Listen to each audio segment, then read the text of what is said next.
जय हिंद दोस्तों, मैं विकास कुमार आप सभी का ब्रिलियंट मैथ्स पर स्वागत करता हूं। चलिए इस वीडियो में हम लोग पढ़ने वाले हैं कक्षा 10 के प्रश्नावली 4.3 के प्रश्न नंबर 3 और प्रश्न नंबर 3 में दो क्वेश्चन दिया है, जिसमें फर्स्ट क्वेश्चन आपके सामने बोर्ड पर लिखा गया है। चलिए क्वेश्चन कह रहा है कि निम्न समीकरणों के मूल ज्ञात कीजिए, अर्थात जो समीकरण दिया है उसका मूल ज्ञात करना है।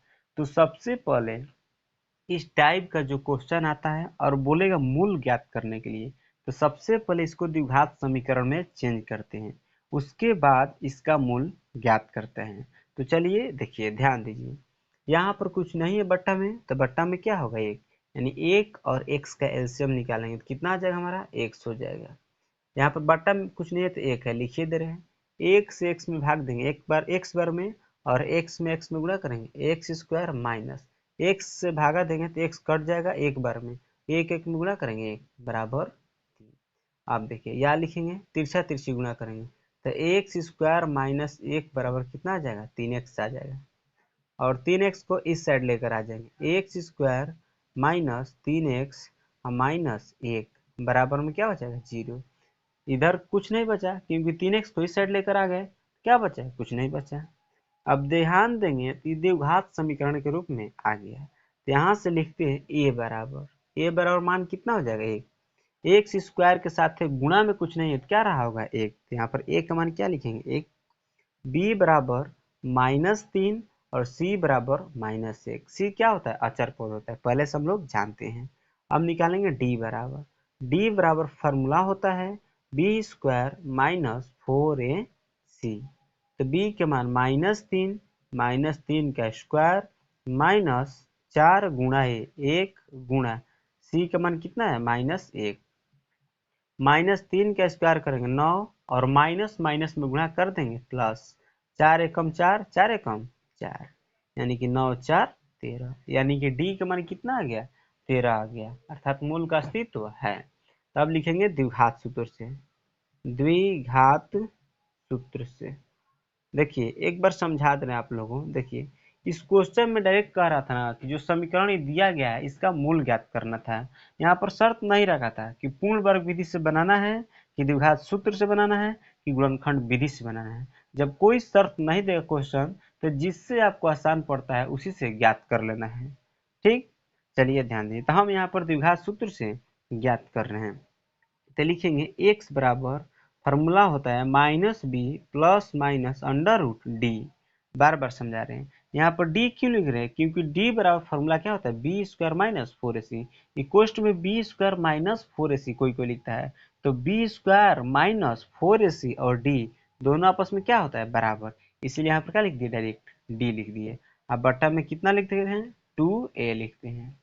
आप ध्यान दीजिए, या x बराबर -b, तो b का मान कितना है हमारा, तो -3 है, और एक फार्मूला में है, तो यहाँ पर लिखेंगे माइनस, एक कोष्ट में लिखेंगे -3 plus minus under root D. D का मान कितना है, तो 13 है, अब बट्टा में 2 है, 2। a का मान कितना है, तो 1। या x बराबर माइनस माइनस में गुणा कर देंगे +3 हो जाएगा, प्लस माइनस अंडर रूट कितना आ गया, 13, अब बट्टा में 2 एकम 2। अब अलग अलग कर लेंगे, एक बार प्लस लेंगे और एक बार माइनस में, तो यहाँ पे लिखेंगे, इसलिए x बराबर कितना आ गया, 3 प्लस रूट 13, अब बटा में 2 हो जाएगा, और x बराबर लिखेंगे, इसलिए x बराबर एक बार 3 माइनस अंडर रूट 13 बटा में 2 हो जाएगा। यही हमारा फाइनल आंसर हुआ। और द्विघात समीकरण कितना मूल आएगा, 2 गो, तो 2 का मूल आ गया। आई होप कि आप लोग को ये वाला क्वेश्चन समझ में आया। अब चलिए 3 नंबर क्वेश्चन का ही दूसरा क्वेश्चन बनाते हैं। तो चलिए ध्यान दीजिए, तीसरा के दूसरा क्वेश्चन बनाते हैं। सबसे पहले इसको द्विघात समीकरण में चेंज करेंगे। तो चलिए ध्यान दीजिए, देखिए x+4 और x-7, इसका एलसीएम हो जाएगा x+4 इंटू x-7। ठीक, बारी बारी से भाग देते हैं, x+4 से भाग देंगे तो x+4 कट जाएगा और x-7 बचेगा, जो बचता है इससे और इसके ऊपर वाला में क्या करते हैं, मल्टीप्लाई करते हैं।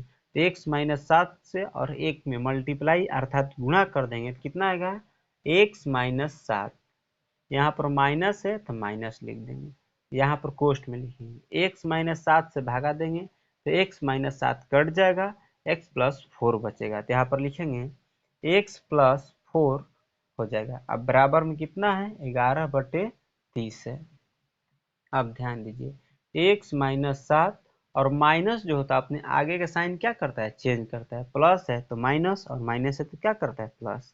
ये दोनों प्लस में है तो माइनस में हो जाएगा, माइनस एक्स माइनस 4। अब बट्टे में x से गुणा करेंगे हो जाएगा एक्स स्क्वायर, फिर x से माइनस 7 में गुणा करेंगे माइनस 7x, और फिर प्लस 4 को उठाएंगे ये दोनों में गुणा करेंगे, प्लस 4 और x में गुणा करेंगे प्लस 4x और प्लस माइनस माइनस 4 सत्ते 28 हो जाएगा।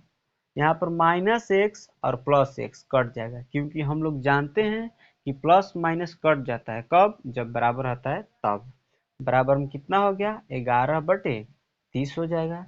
तो ऊपर हो जाएगा -11, -7 और -4 जोड़ेंगे तो कितना आ जाएगा -11, बट्टे में हो जाएगा एक्स स्क्वायर माइनस 7x और प्लस 4x है तो प्लस माइनस घटता है बड़ा का चिन्ह, तो 7x में से 4x घट गया, -3x और -28 बराबर कितना हो गया 11/30।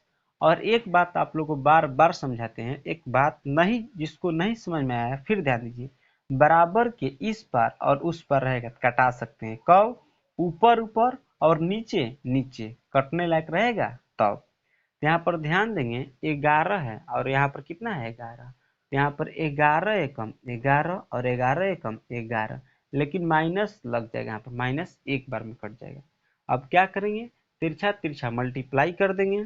ध्यान दीजिए एक्स स्क्वायर मतलब इतना से एक में गुणा करेंगे तो इतना ही आ जाएगा, x square minus 3x minus 28 बराबर में 30 से माइनस एक में गुणा करेंगे तो -30। अब ध्यान दीजिए x square minus 3x minus 28 -30 से इस साइड आएगा तो +30 बराबर में कितना हो जाएगा 0। X square minus minus 3x और कितना यहाँ पर -28 तो -3x और -28 और +30, इसको हल करेंगे तो कितना आ जाएगा हमारा +2, यानी प्लस माइनस घटता है बड़ा का चिन्ह, 30 में से 28 गया 2 और यही बड़ा है तो इसका चिन्ह क्या हो जाएगा प्लस, बराबर में 0। यानी द्विघात समीकरण आ गया। अब लिखेंगे यहाँ से ए बी सी का मान निकालेंगे। ए बराबर लिखेंगे ए बराबर कितना हो जाएगा तो यहाँ से 1 हो जाएगा, बी बराबर -3, सी बराबर 2। देखिए दोस्त लोग यहाँ से आप लोग चाहते हैं तो गुणनखंड विधि से मूल्य ज्ञात कर सकते हैं, आप लोग ज्ञात करके देख लीजिएगा। इस टाइप का क्वेश्चन बता दिए हैं। हम यहाँ पर किस विधि से बना रहे हैं, द्विघात समीकरण द्विघात सूत्र से बना रहे हैं। अब यहाँ से निकालेंगे डी बराबर फॉर्मूला होता है बी स्क्वायर माइनस 4ac, ठीक निकाल लेंगे तो b का मान है -3 का स्क्वायर माइनस 4 गुणा a का मान 1 c के मान 2, -3 का स्क्वायर 9 माइनस 4 दुनिया 8 8 एकम 8, 9 में से 8 घटा 1, यानी d का मान कितना आ गया तो 1 आ गया। अब लिखेंगे द्विघात सूत्र से, द्विघात सूत्र से द्विघात सूत्र से x बराबर -b plus minus under root D बटा में 2a, या x बराबर माइनस बी के मान कितना निकाले हैं तो -3, तो -3 कोष्ट में हो जाएगा plus minus under root D, D के मान 1 और बटा में 2, a का मान कितना है 1, तो यहाँ पर हो जाएगा x बराबर माइनस माइनस में गुणा कर देंगे +3 और प्लस माइनस √1 अर्थात 1 का वर्गमूल क्या होता है 1 और बटा में 2 एकम 2। अब यहाँ से अलग अलग कर लेंगे, एक बार प्लस और एक बार माइनस में, या x बराबर 3 + 1 बटा में 2, या x बराबर 3 - 1 बटा में 2, या x बराबर 3 1 4 बटा में 2, 2 दूनी 4। इसलिए x बराबर 1 2 आ गया, और यहाँ से हल करेंगे तो x बराबर 2 बटा में 2, यानी 2 एकम 2। इसलिए x बराबर कितना आ गया यहाँ से 1, यानी कि इसका आंसर हमारा कितना हो गया, 2 और 1। आई होप कि आप लोग पूरा कंप्लीट समझ में आया होगा। यदि आप लोगों को समझ में आ रहा है तो मेरे प्यारे भाई बहन लोग कृपया चैनल को सब्सक्राइब कीजिए और चैनल को आगे बढ़ाइए, मेरा सपोर्ट कीजिए। इसके लिए मैं आपका सदा आभारी रहूँगा। तब तक के लिए बाय बाय, फिर मिलते हैं नेक्स्ट वीडियो में।